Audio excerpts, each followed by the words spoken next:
Saudara, setelah sukses mengawal proses pelaksanaan pemilihan presiden dan juga wakil presiden serta anggota legislatif 2024, Kompas TV yang tengah merayakan hari ulang tahun ke-13 kembali mengawal Pilkada Serentak 2024. Bagaimana kesiapan tim Kompas TV yang tersebar di berbagai penjuru tanah air? Kita akan bahas bersama dengan perwakilan Kepala Biro Kompas TV di Jawa Barat, ada Nugroho Iman Santosa, Kepala Biro Kompas TV Jawa Timur, ada Wahid Mukaidori, dan juga Kepala Biro Kompas TV Sulawesi Selatan, ada Maya Oktaria. Assalamualaikum, apa kabar Kang Nugi, Cak Wahid, dan juga Mbak Maya?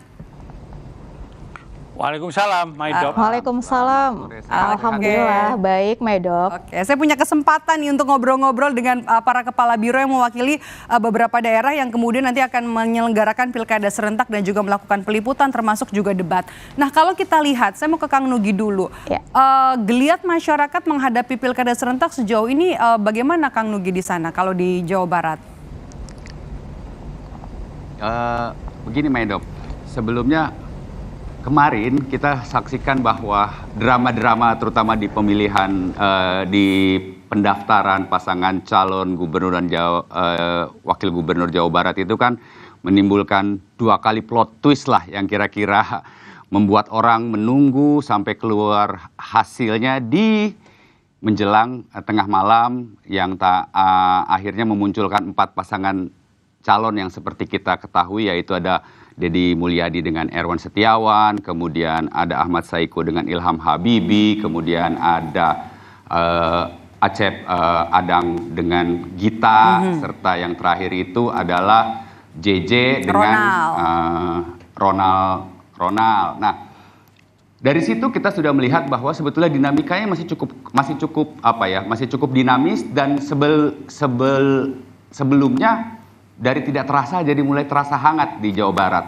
Tetapi begini, Maidop, kalau untuk Jawa Barat sendiri, sering kita lupa bahwa pemilu itu adalah sebuah proses pesta demokrasi yang melibatkan 3 hal, yaitu peserta kontestan, penyelenggara, dan pemilih. Nah, kadang-kadang yang tidak tersentuh itu adalah pemilihnya gitu. Seperti kalau boleh saya cerita, seperti lagunya Lyodra yang lagi hits sekarang gitu ya. Kasihan itu pemilih ini, sebenarnya aku siapa, tadi anggap, tapi ada yang dicari hanya 5 tahun sekali. Jadi kita mau tidak mau, kita harus juga fokus ke sana. Untuk memberikan pemahaman ke masyarakat, ke publik. Kebetulan di Jawa Barat ada 16 kontributor kita untuk mengawal 20 pilkada serentak di 27 kabupaten kota. Ditambah Barat. 1 biro lagi, kita ada biro ditambah ada 1 biro lagi di Sukabumi. Sehingga saya rasa ini merupakan tantangan juga buat kita untuk bisa menghadirkan informasi yang terkini, yang tercepat juga, tapi yang jelas harus tetap independen dan terpercaya. Oke, itu apalagi kalau di Bandung Raya ini banyak artis ya bertaburan bintang di sana di Bandung Raya. Betul. Jadi sorotan banget ya. Oke. Betul, ya. Oke. Dari Kang Nugi kita mau pindah nih ke daerah yang ada 3 Serikandi setelah berbulan-bulan ini.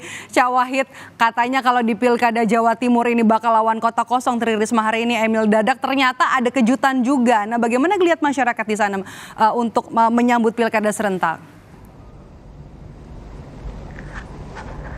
Menariknya dibanding Jawa Barat adalah Jawa Timur, karena calonnya semuanya adalah Serikandi, perempuan-perempuan hebat di Indonesia yang berasal dari Jawa Timur, dan mereka memang sudah punya nama yang cukup kuat.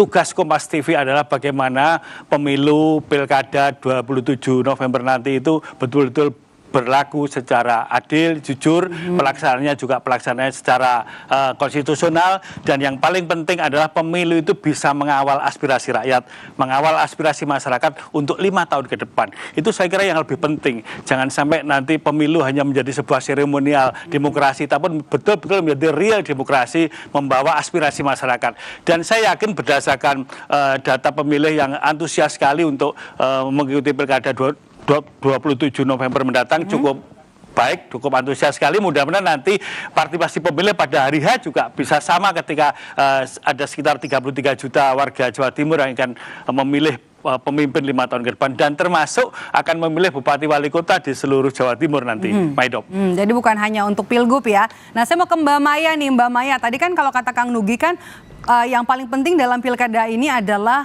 peserta, kemudian penyelenggara dan pemilih. Kalau di Sulawesi Selatan, kalau untuk pilkada bukan hanya soal pilgub, bagaimana nih antusias masyarakat menyambut pilkada pemilihan gubernur, pemilihan wali kota, dan juga untuk pilkada serentak yang ada di Sulawesi Selatan? Baik, Maidop. Di Sulawesi Selatan ini memang selalu warganya ini sangat sukacita lah menyambut pemilihan kepala daerah mereka karena ya itu tadi mereka kan mau mencari pemimpin mereka ini siapa gitu kan yang akan mereka memimpin mereka untuk 5 tahun ke depan. Jadi kalau untuk dibilang antusias, sangat antusias, tapi juga ada kejutan-kejutan juga seperti yang terjadi di Jawa Timur misalnya tadi, bahwa yang tadinya ada rumor ada di pemilihan gubernur gitu ya, ada kota kosong, ternyata begitu beberapa hari menjelang pendaftaran tiba-tiba ada nama nih gitu kan, yang nama ini tentu saja juga dikenal oleh masyarakat luas gitu karena telah memimpin sebelumnya di Kota Makassar. Jadi cukup dinamis ya kalau di Makassar dan Sulawesi Selatan ya, karena yang tadinya dikatakan ada beberapa kota kosong tapi ternyata di menit-menit akhir, di last minute itu ada gitu kan, ada ternyata kandidat-kandidat yang muncul gitu mendaftar di KPU kabupaten, kota ataupun di provinsi kemarin. Seperti itu, Medok. Itu oke. Kalau begitu kita mau bahas soal, karena ini masih dalam rangkaian hari ulang tahun ke-13 ya Kompas TV, bagaimana kita menjaga independensi dan juga netralitas kepada tim di lapangan saat meliput pilkada, dan juga ada liputan-liputan khusus mungkin yang dibuat oleh tim liputan di daerah. Mungkin Mbak Maya dulu.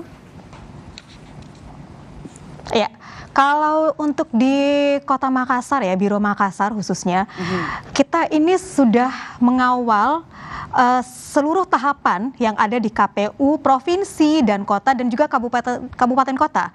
Mengingat kita kan juga punya kontributor nih ke yang mengawal semua tahapan dari awal, dari mulai ya kemarin pendaftaran kemudian sampai hari ini gitu. Jadi keterlibatan kita dan kemudian untuk menjaga netralitas ya kita harus tahu bahwa Kompas TV ini kan independen dan dipercaya gitu. Jadi itu yang selalu teman-teman bawa untuk ketika liputan tidak ke kiri, tidak ke kanan begitu kan, Medop, dan tetap memberikan porsi yang seimbang. Jadi untuk misalnya ada kandidat yang kebetulan kita wawancara, ya otomatis kita harus memberikan porsi yang sama juga dong. Kalau dibilang program khusus ada gitu, jadi ada talk show yang mulai kita lakukan gitu untuk mengundang para bakal calon ini yang kemarin sudah melakukan pendaftaran gitu kan, ketika misalnya nanti mereka memimpin seperti apa gitu loh, apa yang mereka mau ubah gitu, misalnya seperti di Makassar gitu, apa yang mereka mau bangun saat ini untuk 5 tahun ke depan, seperti itu, Medok. Oke, dari Mbak Maya saya mau ke Cawahid ini kan cakupannya luas sebenarnya untuk pilkada yang ada di Jawa Timur. Bagaimana kemudian supaya bisa mengatur semua peliputan bisa diambil, bisa digarap, kemudian juga bisa ditayangkan, menjaga independensi kita, dan juga mungkin ada program-program khusus, liputan khusus nanti mungkin untuk bisa melihat langsung kegiatan mungkin dari peserta yang akan mengikuti pilkada? Ya, Maidop. Kompas TV saya kira bukan yang pertama menjadi televisi yang mengawal pemilu, karena sudah beberapa kali dan terbukti Kompas TV adalah benar-benar independen karena tidak terafiliasi dengan partai politik manapun. Semua wilayah tentu tercover karena mereka juga punya hak untuk disiarkan, sekalipun kami juga punya hak untuk memverifikasi, mengkonfirmasi, kemudian juga meng-cross check data.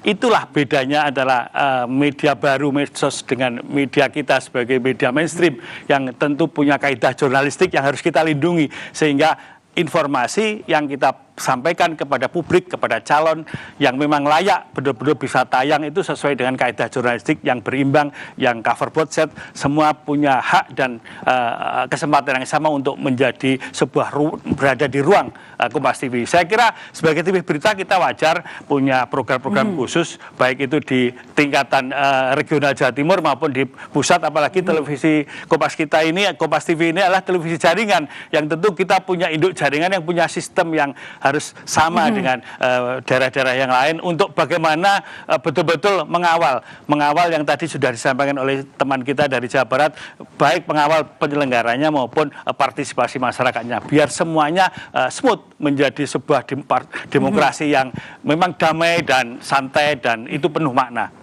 Semangatnya ada ya sejak pilkada serentak dari 2015 kemarin di Jawa Wahid. Baik, saya mau ke Kang Nugi terakhir ini. Kalau kita lihat Jawa Barat ini kan banyak surprise-nya dari awal begitu ya. Banyak kejutan-kejutannya termasuk juga banyak bintang yang bertaburan di Bandung Raya. Bagaimana ini bisa mengatur tim liputan, kemudian juga beritanya kemudian semuanya bisa tercover dan juga menjaga independensi. Bagaimana apa yang sudah dipersiapkan kepada tim nanti yang akan bekerja di lapangan? Iya, Maidop. Di tengah banyaknya bintang, artinya banyak selebritas yang maju di pilkada, baik itu di tingkat provinsi ataupun kabupaten kota, kita punya beberapa hal yang memang kita lakukan beberapa kali dan bukan hanya di pilkada serentak ini, di pilkada 5 tahun yang lalu pun demikian. Kita ada tim yang memang mengawal ke masing-masing pasangan calon, melihat aktivitasnya, kemudian memberitakan, menuliskan narasi dan mengambil gambar untuk kemudian kita kompilasi, kemudian kita lihat bahwa posisi masing-masing ada di mana dan sebagainya. Dan beruntung juga kita punya rumah pilkada karena semua aktivitas itu bisa tertampung juga di rumah pilkada. Terkhusus juga kepada penyelenggara pemilu yaitu KPU Jawa Barat dan mungkin kabupaten kota, kita di daerah atau di Bandung Raya kita meminta para penyelenggara pilkada itu juga untuk hadir, untuk bisa menjelaskan tahapan, untuk bisa menjelaskan mekanisme, untuk bisa menjelaskan apa saja yang dikerjakan penyelenggara pemilu untuk menghadapi 27 November 2024 nanti ketika masyarakat akan melaksanakan pesta demokrasi di pilkada serentak ini. Artinya kita berusaha sebisa mungkin, semampu kita untuk terus mengabarkan, untuk terus memberitakan, untuk terus menginformasikan semua rangkaian kegiatan yang melibatkan tiga pihak tadi. Ada penyelenggara, ada peserta atau kontestan, dan pemilih yang terpenting. Agar mereka tidak memilih kucing di dalam karung di tanggal 27 November nanti, Maidop. Oke, semangatnya masih sama, terutama di sekarang ya, di peringatan hari ulang tahun ke-13 Kompas TV, dan juga kita sudah mulai mendekati gelaran Pilkada Serentak pada 27 November nanti. Semangat untuk tim yang ada di lapangan, bekerja sesuai dengan hati nurani, kemudian juga tetap menjaga independensi karena kita Kompas TV independen terpercaya. Terima kasih Kang Nugi sudah bergabung bersama kami dari Bandung, dan sebelumnya ada Cak Wahid dari Surabaya, Jawa Timur, dan juga ada Mbak Maya dari Makassar, Sulawesi Selatan. Sehat selalu, para senior. Terima kasih, Maido.